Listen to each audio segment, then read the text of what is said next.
Law students हो या फिर नए एडवोकेट और समझ नहीं आ रहा है कि रिसर्च कैसे करें, तो ये रील आपके लिए।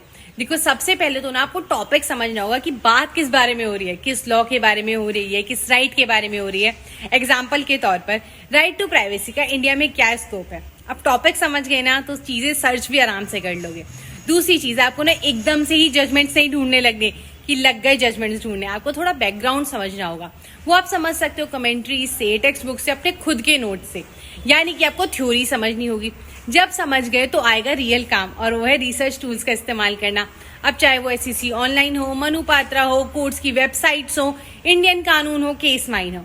अब इस सबको सर्च करते हुए आपको ना एक रूल याद रखना है, और वो है IRAC का, यानी कि इशू क्या कहता है, रूल क्या है, उस रूल को अप्लाई कैसे किया जाएगा और कंक्लूजन क्या निकला। अब इस सब के बेसिस पे अपनी समझ के हिसाब से नोट्स बनाओ और साइटेशन लिखो। अब ये सब करने के बाद बन गए ना आप प्रो रिसर्च के। अब ये रील भेज दो अपने उन दोस्तों को जिन्हें रिसर्च नहीं आती या फिर सीखने की कोशिश कर रहे हैं।